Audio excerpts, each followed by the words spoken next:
ሰይጣን ክርስቲያኖችን ጠንክሮ የሚፈትናቸው በአብይ ጾም ነው። ምክንያቱም አብይ ጾም ሁለት ነገር ስላለው ንስሐም አንገባም፣ አንታረቅም፣ ከዘረኝነትም የጸዳ አይደለም። ከዛ ገብቶ ቅዳሴ አባ ጴሜን የሚባል አባት አፋችን በጾምና በጸሎት ሸተተ፣ ልቡናችን ግን በተንኮል የታሰረ ነው። ይሄ ነው መድኃኔዓለም ኢየሱስ ክርስቶስን የምናመሰግንበት ጊዜ ነው የሚለው ካህኑ። ለዚህ ነው ቅዱስ ብሎ ኪዳን ከማለቱ በፊት ዝውእቱ ጊዜ ባረኮት ጊዜ ሰበወቱ ለመድኃኒነ መፍቀሬ ሰብ ክርስቶስ። አዕዋፍ ይሰገሩ በእንተ መብልዖሙ፣ ወፎች በጥሬ ይጠመዳሉ፣ ሰው በመብል ከክብር ይወርዳል። ጾም ደግሞ እግዚአብሔርን ያስመስለዋል ማለት። አብይ ጾም በጣም ትልቅ ጾም ነው። ስለ ጾሙ ትንሽ ነገር እንነጋገርና ለዚህ ዓመት ወደ መረጥነው ርዕስ እንሄዳለን ማለት ነው። እንደምታውቁት ነው አብይ ጾም በጣም ታላቅ ጾም ነው። ጾም በራሱ ሰውን ታላቅ የሚያደርግ ስራ ነው። ጾም ራሱ ሰውን ታላቅ የሚያደርገው ጾም ነው። ምክንያቱም መብል እንስሳዊ ጠባይ ነው። አለመብላት ደግሞ መላእካዊ ጠባይ ነው። ስለዚህ የሰው ልጅ ወደ አለመብላት በሄደ ቁጥር ይበልጥ እግዚአብሔርን እየመሰለ ይሄዳል ማለት ነው። እግዚአብሔርን እየመሰለ ይሄዳል። መብላት እንስሳትን የሚያስመስል ሲሆን መጾም ደግሞ እግዚአብሔርን ያስመስላል። እግዚአብሔር አይበላም አይጠጣምና፣ መላእክትም አይበሉም አይጠጡምና። በተለይ ደግሞ የእግዚአብሔር ቤተሰቦች አሁን በአዲስ ኪዳን በብሉይ ኪዳንም ይህን አድርገውታል አባቶቻችን። በአዲስ ኪዳን ይበልጥ ደግሞ ክርስቲያንነት ማለት የሰማዩን ሕይወት በምድር መቅመስ ማለት ነው። የክርስቲያኖች አኗኗር የመንግስተ ሰማያትን ኑሮ በምድር መቅመስና መለማመድ ነው እንጂ የመንግስተ ሰማያት መስፈርት ማሟላት አይደለም። ጾም ራይት፣ ጸሎት ራይት፣ ምጽዋት ራይት እያሉ ኤክስና ራይት እያሉ የመጽደቂያ መስፈርት ማሟላት አይደለም። መንግስተ ሰማያትን በምድር መለማመድ ነው። ክርስትና እሱ ነው። መንግስተ ሰማያትን በምድር መለማመድ ነው። ጌታም የሉቃስ ወንጌል ምዕራፍ 17 ቁጥር 21 ላይ የእግዚአብሔር መንግስት በመካከላችሁ ናት ሲል ለዚያ ነው መንግስተ ሰማያት ኋላ ሂደን የምንገባበት የሆነ ከተማ ሳይሆን አሁን በምድር ላይ የምንለማመደውና የምንቀምሰው በአቅማችን የምንኖርበት ህይወት ነው መንግስተ ሰማያት የሚባል። ስለ ሀገር አይደለም የምናወቀው። መንግስተ ሰማያት ባልን ጊዜ ከእግዚአብሔር ጋር አሁን ያለን ህብረት ነው መንግስተ ሰማያት የሚባለው። ስለዚህ የመንግስተ ሰማያት ኑሮ መብል የለውም፣ መጠጥ የለውም፣ መጋባት የለውም፣ ድግስ የለውም፣ ምን የለውም። ስለዚህ የመንግስተ ሰማያትን ኑሮ እየበላን መኖር ነው። ኋላ ሳንበላ የምንኖረውን ጨርሶ ሳንበላ የምንኖረውን ህይወት አሁን ጥቂት እየበላን መኖር ማለት ነው መጾም ማለት። ስለዚህ ጾሙ የሚበዛበት ምክንያት ለዋናው ህይወታችን እንድናደላ ነው። ከዓመቱ ዕለታት ውስጥ የማንበላባቸው ቀናት የሚበዙበት ምክንያት ምን ለማድረግ ነው? ወደ ዋናው ህይወታችን ትኩረት እንድናደርግ ነው።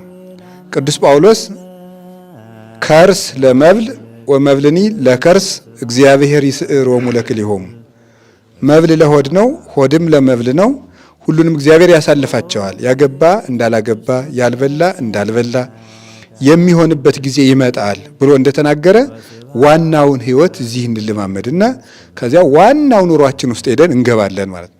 ስለዚህ ጾም የሰው ልጅ ክብሩ ነው ማለት ነው። የሰው ልጅ ክብሩ ጾም ነው። የሰው ልጅ ክብሩ ሰው የሚያሰኘው ጾም ነው። ሰውን ደግሞ መብል ያወርደዋል አይደል? ምክንያቱም ሰውን ያወረደው መብል ነው። አዳም በልቶ ወረደ። በቃ ሰው በምን ይወርዳል ቢባል በምግብ ነው የሚወርደው። አዕዋፍ ይሰገሩ በእንተ መብልዖሙ፣ ወፎች በጥሬ ይጠመዳሉ፣ ሰው በመብል ከክብር ይወርዳል። ጾም ደግሞ እግዚአብሔርን ያስመስለዋል ማለት እና ሰው ለምንድን ነው የሚጾመው ቢባል እግዚአብሔርን ለመምሰል ነው የሚጾመው። እግዚአብሔርን ለመምሰል ነው።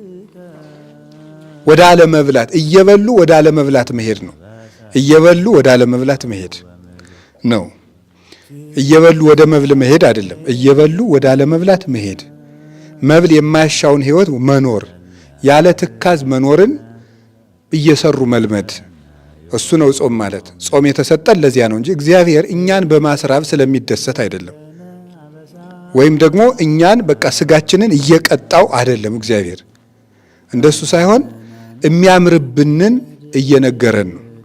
ሰው የሚያምርበት እግዚአብሔርን ቢመስል ነው። እግዚአብሔር ደግሞ አይበላም አይጠጣም። ወደዚያ እንዲሄድ ነው የሚፈለገው። መብል በራሱ ኃጢአት ባይሆንም ክብር ግን አይደለም። ሲበዛ ግን ከክብር ያወርዳል። እና አባ ወግሪስ የተባለ የቤተ ክርስቲያን አባት ሲናገር በመጽሐፉ ምንድን ነው የሚለው? በቀን አንድ ጊዜ የሚበላ ሰው መልአክ ነው። በቀን 2 ጊዜ የሚበላ ሰው ደግሞ ሰው ነው። በቀን 3 ጊዜ የሚበላ ሰው ደግሞ እንስሳ ነው ብሎ ይነገራል። ስለዚህ ሰው ወደ አለመብላት በሄደ ቁጥር ቅዱሳን መላእክትን እየመሰለ ይሄዳል ማለት ነው። ጾም የተሰጠው እግዚአብሔርን እንድንመስል የተሰጠን ሀብት ነው። እንደዚያም ስለሆነ እግዚአብሔር በጾም ትልልቅ ጥያቄዎችን መልሷል። በጾም ትልልቅ ጥያቄዎችን መልሷል። እንግዲህ አንድ ጀርመናዊ ፈላስፋ ሲናገር ምን ብሏል? ሰው የበላውን ይመስላል ይላል። ሰው ምኑን ይመስላል ነው ያለው? የበላውን ይመስላል።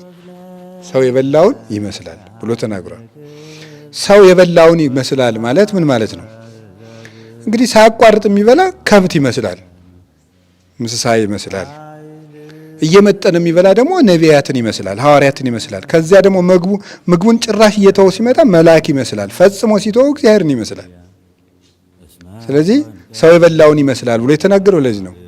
አዳም በላ፣ የታዘዘውን ትቶ ያልታዘዘውን የሕይወት ምግብ ትቶ የሞት ምግብ በላ።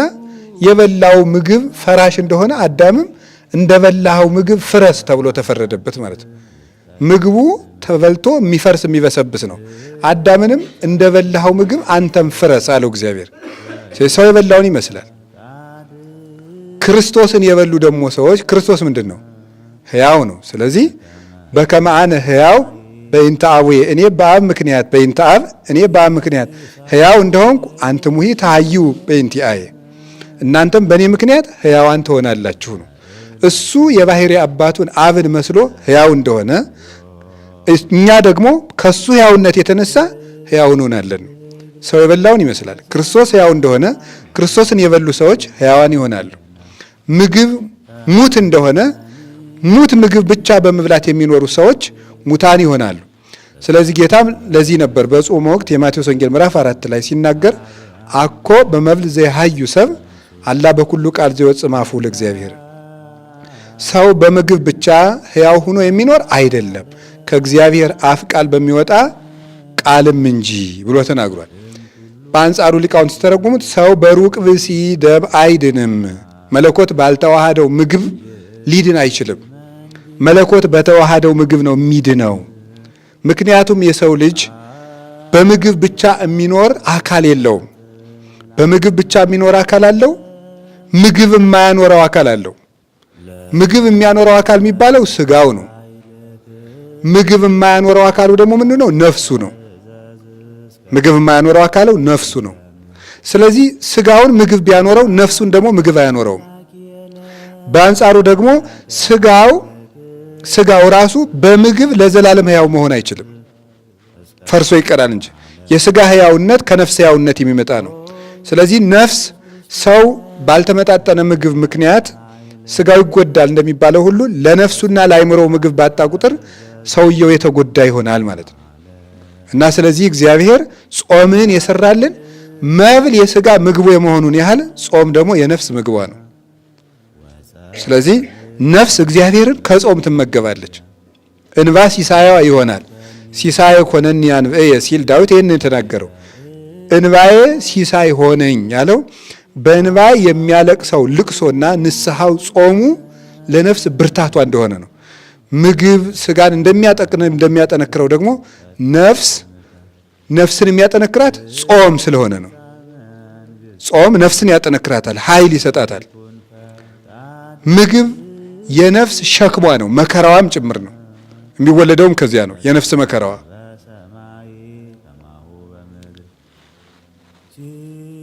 ዝንቦችና ትንኞች እንዲርቁ በገበታ ያለውን ውሃ መድፋት መልካም እንደሆነ ሁሉ ምግብ ከሰውነት በራቀ ቁጥር አጋንንት እጅጉን ይርቃሉ። ለዚህ ነበረ ጌታ አጋንንት የያዘውን ሰው ደቀ መዛሙርቱ ማውጣት ተስኗቸው በይነምን ትስኢና አውጽኦቶ ይሄን ጋኔን ማውጣት ያቃተን ለምንድን ነው ብለው ጌታን ቢጠይቁት የመለሰላቸው መልስ ምንድን ነበር? ዝንቱ ዘመድ እየወጽ ዘእንበለ በጾም ወበጸሎት፣ ይህ ጋኔን ያለ ብርቱ ጸሎትና ጾም ሊወጣ አይችልም ይላል። እርጥበትን ከድስቱ ስናርቅ ትንኞች ይርቃሉ። የሰው ሰውነት ከምግብ በራቀና በጾመ ቁጥር አጋንንት ፈጽመው ማደሪያቸው ይርቃሉ። ከዚህ የተነሳ የአጋንንት መውጊያቸው ጾም ነው። ሰውን እግዚአብሔር የሚያስመስለው ጾም ነው። የስጦታዎች ሁሉ በር ደግሞ ጾም ነው። እግዚአብሔር ብዙ በሮችን በጾም ከፍቷል እና አሁን የሰው ልጅ ጾም በሚጾም ጊዜ ጥያቄዎች ይመለሳሉ።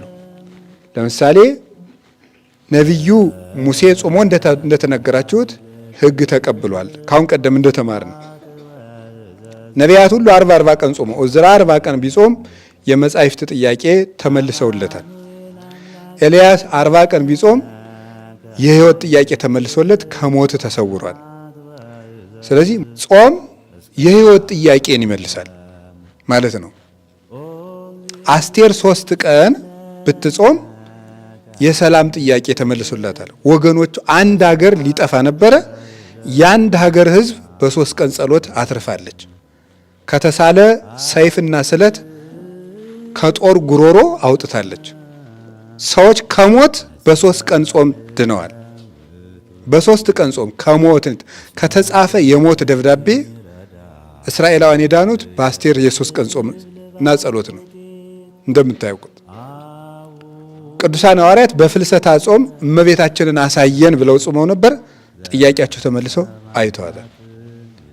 ጌታችን ኢየሱስ ክርስቶስ ደግሞ በዚህ አብይ ጾም የሰው ልጆችን የኃጢአት ምንጮች የሚባሉት በተለይ ስስት፣ ትዕቢት እና የገንዘብ ፍቅር፣ እነዚህ 3ቱ የሰው ልጅ የክፋት ሁሉ እናቶች ናቸው። ስስት፣ የገንዘብ ፍቅር እና ትዕቢት። የነዚህ ደግሞ ዋና እናታቸው ወላጅ እናታቸው ትዕቢት ናት። የኃጢአቶች እናት የምትባለው ትዕቢት ትዕቢትና ኩራት የኃጢአቶች እናት ነው የምትባለው። መታጀር እነዚህን ቀጥቅጦ ያጠፋበት ቀን ነው ጾም እና ቅዱስ አትናቴዎስ እንደሚናገረው ሰይጣን በየዓመቱ ክርስቲያኖችን ሁልጊዜ ከተዋጋበት ውጊያ ይልቅ በአብይ ጾም አብልጦ ይዋጋቸዋል ይላል። ሁልጊዜ ከሚፈትናቸው ይልቅ ሰይጣን ክርስቲያኖችን ጠንክሮ የሚፈትናቸው በአብይ ጾም ነው። ምክንያቱም አብይ ጾም 2 ነገር ስላለው ነው። አንደኛው ከክርስቶስ ጋር ስለምንተሳተፍ ነው፣ የራሱ ጾም ስለሆነ። ሁለተኛው ደግሞ ትልቁ ጠላታችን የተሸነፈበት ጾም ነው። ከዚህ የተነሳ ክርስቲያኖች በአብይ ጾም በትልቁ ይፈተናሉ። ስትገለብጡት ክርስቲያኖች በአብይ ጾም ትልቅ ጸጋ ያገኛሉ ነው። በየትኛውም ጾም ከሚያገኙት ጸጋ በበለጠ በአብይ ጾም ክርስቲያኖች ትልቅ ጸጋ ያገኛሉ። አንድ ክርስቲያን ጾም ጾሞ የጾሙ መጨረሻ ላይ ጸጋ ካላገኘ ተንኮለኛ ነው ማለት ነው። እርግጠኛ ሆኜ ነው የምነግራችሁ ይሄን ማለት ነው። አንድ ክርስቲያን ጾም ጾሞ የጾሙ መጨረሻ ላይ ጥያቄ ካልተመለሰለት፣ አንድ ችግር ካልፈታ ሰውየው ተንኮለኛ ነው። እናንተም ጭምር ማለት ተስፋ ላስቆርጣችሁ አይደለም፣ በቃ ናችሁ ማለት ነው። ገባችሁ? የጾሙ መጨረሻ ላይ አንድ ችግር ካልፈታችሁ ተንኮለኛ ሰዎች ናቸው። ገባችሁ? ጻድቅ ሸተትኩ መሰል። ችግር የለም። ጉዳዩ አሁን መዳናችን ነው እንጂ እናንተ ስለኔ ያላችሁ አስተሳሰብ ስላልሆነ ችግሩ እሱ ችግር አይሆንም። እንደምንም አድርጋችሁ ሳልኝ ዋናው መጽደቃችሁ ነው። ስለዚህ ችግር አለብን ማለት ነው። አያችሁ? እዩትማ የነነዌ ሰዎች 3 ቀን ጾሙና ጥያቄ ተመለሰ አልተመለሰም? ተመለሰ። የሀገር ጥፋት ቀረ ማለት ነው። እኛ ጾም ጾመን ለምንድን ነው መልስ የማናመጣው? ተንኮለኛ ስለሆንን ነው። አባ ጴሜን የሚባል አባት አፋችን በጾምና በጸሎት ሸተተ፣ ልቡናችን ግን በተንኮል የታሰረ ነው ይላል። ሰው አፉ እስኪሸት ድረስ በሳምንት 5 ቀን ቢጾም ተንኮለኛ ከሆነ የምግብ አድማ ነው እንጂ ጾም አይደለም። ምንም ትርጉም የለው። ጾም የማቴዎስ ወንጌል ምዕራፍ 6 ላይ ስታነቡ ምንድን ነው? ስትጾሙ ራሳችሁን ምን በሉ ነው ያለው? ተቀቡ። እና ቅብ የተባለችው ምንድን ናት ነው ያሉ አባቶቻችን? ፍቅር ናት ይላል። ስትጾሙ ራሳችሁን ተቀቡ። ራስ ለምንድን ነው ራሳችሁን ተቀቡ ያለ? እንደው እግራችሁን ተቀቡ ድካሙ እንዲለቃችሁ አይደለም? እጃችሁን ተቀቡ ለምንድን ነው ያለ? ራስ ምንድን ነው? ራስ የተባለ ልብ ነው። አለቃ ማለት ነው ራስ ልብ ነው። ልብ በፍቅር ካለዘበ ጾሙ ከራራ ነው። ታታለው ደረቅ ቆዳ አይታችሁ ታውቃላችሁ? የበሬው ቆዳ ተገፎ ሲሰጣ ደርቆ ፀሐይ ከመታው በኋላ ወግቶ የሚጥል ነው በጣም። ልብ በፍቅር ካለዘበ ጾም ቢጾም ሰው እየከረረ ነው የሚሄደው። እንዲያው ይሄ ለማዳ ሰይጣን ይባላል። ሰው ያለ ፍቅር በጾመ በጸለየ ቁጥር ከራራ ቆዳ ነው የሚሆነው። ተነግሮ የማይሰማ ማለት ግትር፣ ተነግሮ የማይሰማ ምክንያቱም መንፈሳዊ ነኝ ነው የሚለው። እንዴ አይጣለው ድረስ ነው እኮ የተለሰነ መቃብር ማለት ይሄ ነው። እንዳይነገር መንፈሳዊ ነው፣ ጻድቅ ነው። እንዴ በየት ተገብቶ ይነገራል? አይመከር ነገር ከባድ ነገር ነው። ስለዚህ እግዚአብሔር ጥያቄያችን እንዲመልስልን ይቅርታና ፍቅር እጅግ የነፍስ መድኃኒቶች ናቸው። ካልሆነ ግን እግዚአብሔር ከምግብ ጋር መሻጣላንና እጽዋቱ ምን በደሉ? ጤፍ ምን በድሎ? ስንዴ ምን በድሎ? ባቄላ ምን በድሎ? እንኳን ሌላ የበሬ ስጋስ ምን በድሎ? ጉዳዩ ከምግብ ጋር ሳይሆን እግዚአብሔርን በምህረት መምሰል ነው ጾም ማለት።